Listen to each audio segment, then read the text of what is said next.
So if you were to text me and say, what is something foolproof I can make? And I would always say orange juice cake, bread pudding, or the easiest, gooey butter cake.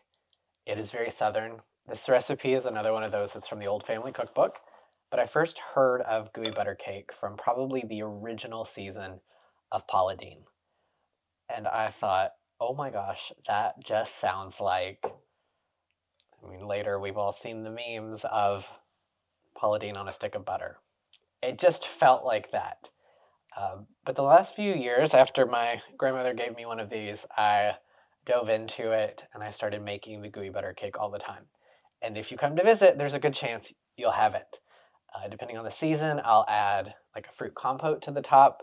Strawberry season is coming up soon, so if you come in May or April, you will probably get it with strawberry compote. If you come in the summer, you'll get a blackberry compote. And I have a feeling you could make this into a very, very good pumpkin spice recipe, but we'll save that for a few months from now. So this is another one of those recipes that is based with a cake mix, and it's from the 60s or the 70s. So it's one of those recipes that while it's called gooey butter cake, there's no butter in it. It's margarine or oleo if you're Southern. So in the mixing bowl, which is my favorite farmhouse pottery mixing bowl, it has a spout, so it's fancy, I'm going to dump 1 yellow cake mix. You know that I like Duncan Hines because he was a Kentuckian, so you use whatever you want. To that, we're going to add 1 beaten egg. My little egg carrier, also from Farmhouse Pottery. And that is why we do it in a separate bowl. Because what you're going to see when I use the mixer, I'm a messy cook. So we're going to add this to that, save that for the filling, and then we're going to add a 1/2 cup of butter, which is 1 stick. Oleo or margarine, I'm sorry. So, and you can use a stand mixer, you can use a hand mixer, or like an electric hand mixer for this part, but it doesn't really, this is just making a crust. The gooey butter cake is 2 parts. It's very similar to a chess bar, but easier. So you're going to make, what is essentially the crust. So it's a very dry mix, as you can tell. We're just wanting to incorporate those. And then we're going to add a filling to the top of it.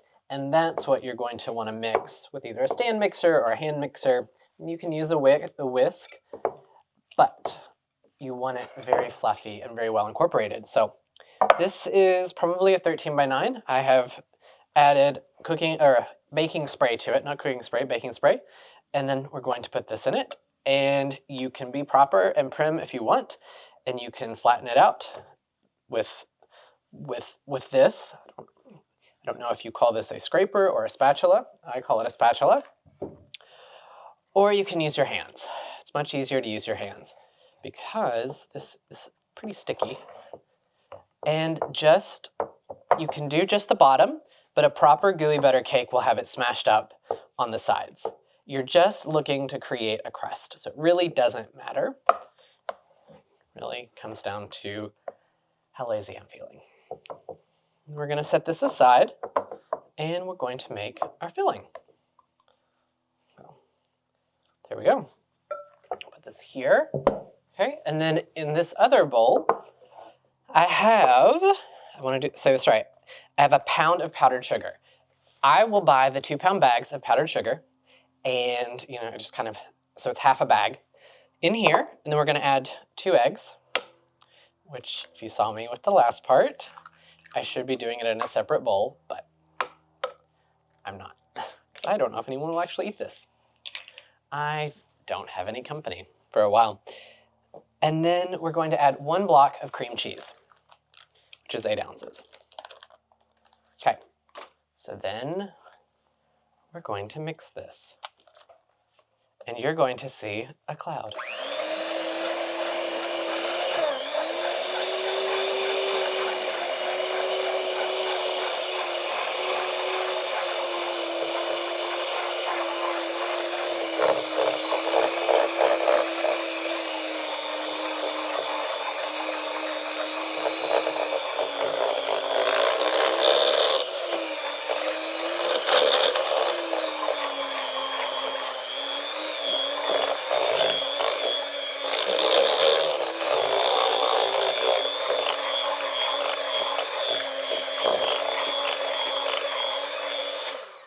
And there we go. So mix that. Going to make a mess. Okay. Then we're just going to add our filling to essentially the crust.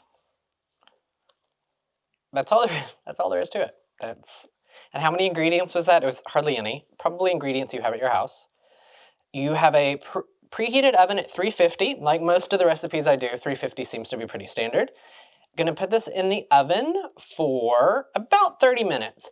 You'll notice when it is golden, you don't want to dry it out too much, but it is pretty forgiving. If you undercook it, you're just gonna have a gooey or butter cake. If you overcook it, you're gonna have a drier butter cake, more like a chess bar. And that's it, that's all. And when you're done, you will end up with something that looks like this. A finished gooey butter cake. It is so easy. I'm back in focus. It is so easy. This is great. Because these are snackable cookies. They're sort of like cookies are great for very informal things. Picnics. I mean, I wouldn't serve it at a funeral dinner. I think it's a little too informal for that. But if you're looking for a snack for company, I think it's great. View this as a snack. Don't view it as a formal thing. So if you're doing proper funeral bereavement etiquette, maybe skip this. Get well soon? Perfect for that. Not for a funeral dinner. Take a proper cake for one of those. So that's it. I hope you enjoy it. And check back in a few weeks and add some strawberries to it because